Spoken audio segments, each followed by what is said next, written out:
안녕하세요. 결혼한 지 이제 6년째 된 30대 중반 여자입니다. 아주버님네하고 번번이 차별하는 시댁과 이별한 기념으로 이렇게 글을 씁니다. 저희 부모님은 철물점을 운영하고 계십니다. 큰 시장에서 10년 넘게 하고 계시다 보니 고정 고객이 많고 수입도 적지 않습니다. 하지만 오랜 장사로 지치신 부모님은 저에게 그 일을 물려주고 싶어 하진 않으시더라고요. 저는 평범하게 서울에서 중위권 대학을 졸업해 현재는 외국계 화장품 회사에 다니고 있어요. 결혼 전까지는 부모님과 같이 살다가 결혼하면서 나와 살게 되었고요. 남편과는 대학 시절 만났습니다. 사실 취업 전까지는 친구 사이였는데 서로 멀지 않은 곳에 취업을 하게 되면서 자주 만나게 되었고요. 그러다가 연인으로 발전해서 제가 28살이 되던 해에 결혼까지 하게 되었습니다. 남편에게는 위로 6살 나이 차이가 나는 형이 있습니다. 저에게는 아주버님이죠. 아주버님은 온 집안의 사랑을 독차지하며 자랐다고 합니다. 그게 시아버지의 형제들은 다 딸만 있고 아들은 없는 상태에서 아주버님이 태어났기 때문이에요. 덕분에 시아버지는 땅이랑 돈도 받으셨대요. 하지만 제 남편이 태어났을 때는 이미 6년이란 세월이 지나 있었고 그 사이에 다른 형제들도 아들을 가졌기 때문에 찬밥 신세였다고 하더라고요. 아무튼 그래서인지 시댁에서는 첫 아들이었던 아주버님과 남편에 대한 차별 대우가 굉장히 심했습니다. 결혼 전에도 남편에게 어느 정도는 들어서 알고 있었지만 결혼을 하고 나니 더 눈에 보이더라고요. 저희 시댁은 남편과 아주버님 생일이 음력으로 한 달 가까이 차이가 나는데도 늘 한 번에 하십니다. 아주버님 생일이니까 겸사겸사 너네 생일도 같이 해주는 거나 마찬가지니 와서 먹고 가라는 식이세요. 이 외에도 여러 가지 이유로 남편은 집에 정을 못 느끼더라고요. 하다못해 형인 아주버님이라도 나서서 동생인 남편을 감싸주면 좀 나을 텐데 그런 것도 전혀 없으세요. 늘 본인이 먼저고 조금도 양보할 줄을 모르십니다. 또 한 번은 이런 일도 있었어요. 상견례 전에 저희 집에 처음으로 인사를 온 날이었어요. 저희 친정어머니가 남편의 손을 잡고 이름을 부르며 우리 딸을 앞으로 잘 부탁한다며 말을 건넸는데 남편이 울먹이더라고요. 집에서는 이렇게 다정하게 자기 이름을 불러준 적이 없었다면서요.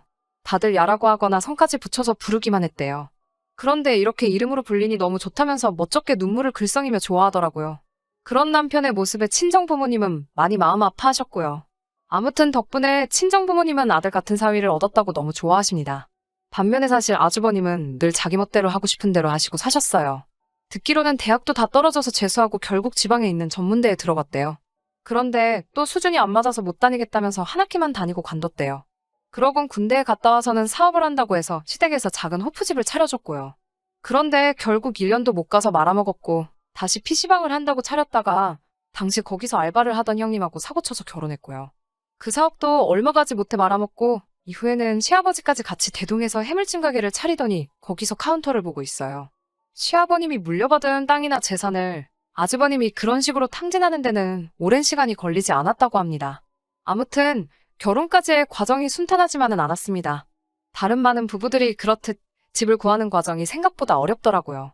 결혼할 때 당시 저는 7천만 원을 모았고 남편은 4천만 원이 있었어요. 친정 부모님께서는 힘들게 시작하지 말라고 전세는 해주겠다고 하시더라고요. 그런데 그거 가지고 아주버님네가 난리가 난 거예요. 당시 형님이 임신 7개월 차이었거든요. 곧 애 낳고 해야 되는데 돈은 없고 쓸 곳은 많다고 징징거리던 시기였죠. 당시 아주버님네는 시댁하고 같이 살고 있었어요. 그게 아주버님 본인이 워낙 까먹은 돈이 많다 보니 결국 합가를 하게 된 건데 동생이 처가의 도움으로 아파트 전세를 구하게 생기니까 그걸 받아들이지를 못하더라고요. 형님과 아주버님이 9살 차이라 사실 저보다 나이도 어린데 성질머리가 아주버님하고 똑같아가지고요. 저희더러 형님 부부가 이렇게 고생하며 사는데 저희가 아파트 가서 2다리 뻗고 잘 수나 있겠냐며 말도 안 되는 심술을 부리더라고요. 아무튼 저희는 친정의 도움으로 20평대의 작은 아파트를 전세로 들어갈 수 있었어요. 그런데 그 사실을 알게 된 시댁에서 하루는 저를 호출하더라고요. 사실 시댁이나 친정이나 저희 둘 직장이나 거리가 다 거기서 거기예요. 아무튼 집에 도착하니 아주버님하고 시모가 같이 저를 기다리고 있더라고요. 그러더니 저에게 하는 말이 이제 곧 애도 나오니까 애 좀 클 때까지는 집을 바꿔서 살려고 하시는 거예요. 처음에는 무슨 말인지 이해가 안 돼서 그게 무슨 뜻이냐고 여쭤봤어요. 그러자 너희는 둘이고 얘네는 이제 셋이 될 건데 그럼 당연히 식구가 많은 쪽이 더 좋은 집에 사는 게 맞지 않냐면서요. 그러면서 원래 형한테 동생이 양보도 하고 그러는 거래요. 저더러 외동이라서 그런 형제간의 우애를 잘 모르는 것 같다면서요. 무슨 말도 안 되는 소리인가 싶어서 대답도 안 하고 있었어요. 저에게서 그렇게 하겠다는 대답이 없으니 시어머니께서는 너도 이제 우리 집 식구가 되었으니 시집살이 하면서 며느리 된 도리도 배우고 서로 정도 붙여야지 않겠냐면서 그러는 동안만 아주버님네와 집을 바꿔서 사는 게 어떻겠냐고 저에게 물어보더라고요. 친정에서 저 편하게 살라고 해주시는 거니까 그렇게는 안 되겠다고 단칼에 거절을 했어요. 그러자 시모는 그러면 친정에서 집도 해줬으니 너네가 결혼 전에 모아놓은 돈은 당장 필요 없겠지 라고 하시면서 집을 바꾸지 않겠다면 그 돈이라도 빌려달래요. 그 돈으로 지금 시댁 리모델링이라도 좀 하겠다고요. 저는 그 돈도 다 쓸 데가 있어서 어렵다고 안 된다고 말씀을 드렸어요. 그러자 시모의 안색이 싹 변하면서 내가 너 욕심 많은 건 알아봤지만 매정하기까지 하다며 다시 봤다고 하시더라고요. 그거 돈 몇 푼의 사람이 이렇게 다 드러난다면서요. 나중에 들으니 아주버님네하고 형님네가 엄청나게 셈을 냈었대요.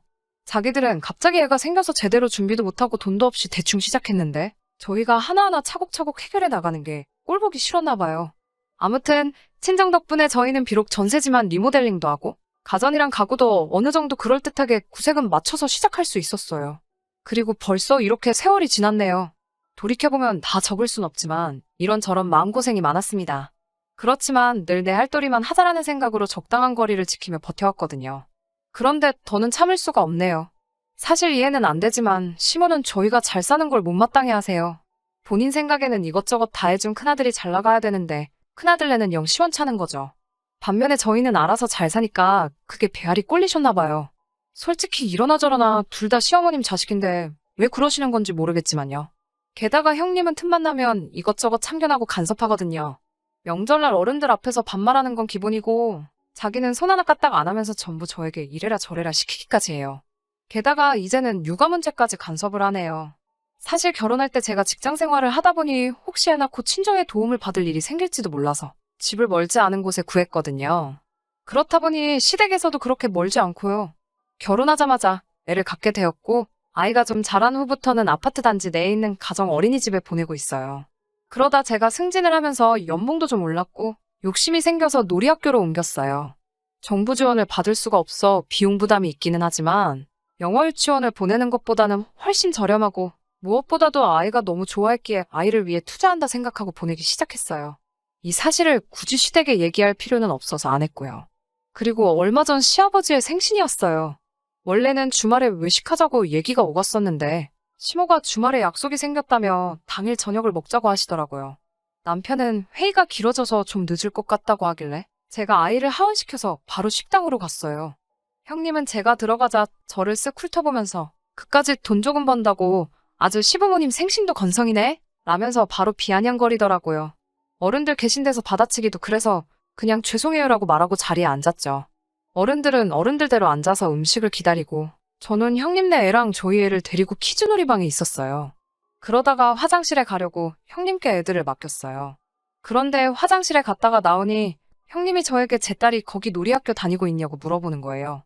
그래서 여기 놀이학교가 프로그램이 괜찮은 것 같아서 옮겼다고 했죠.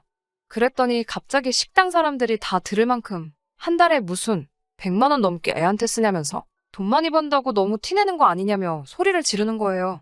자기네 아들은 초등학교 들어가기 전까지 계속 어린이집 보낼 건데 위화감 느껴서 한 지붕 아래서 살겠냐면서요. 그래서 제가 언제 우리 딸 놀이학교 보낸다고 자랑하길 했냐, 아니면 내가 형님을 무시하길 했냐며 왜 화를 내냐고 맞받아쳤어요. 그러자 너 일부러 내 자존심 건들려고 애한테 원복 입혀서 온 거 아니냐며 악다구니를 쓰더라고요. 아무리 형님이어도 저보다 어린데 맞전대 정도는 해달라 제가 쏘아붙이니 너가 뭔데 나를 가르치려고 하냐면서 삿대질을 해대더라고요. 아주버님까지 나서서는 저더러 형님한테 뭐하는 싸가지냐면서 제정신이냐고 난리예요. 애들 앞에서 부끄럽지도 않냐고 제가 그만하시라고 했지만 애들이건 다른 사람들이건 안중에도 없더라고요. 형님은 시부모님한테 이거 보라고 자기 못 산다고 이렇게 무시한다면서 제가 평소에도 사람을 얼마나 깔봤겠냐며 말도 안 되는 소리를 하더라고요.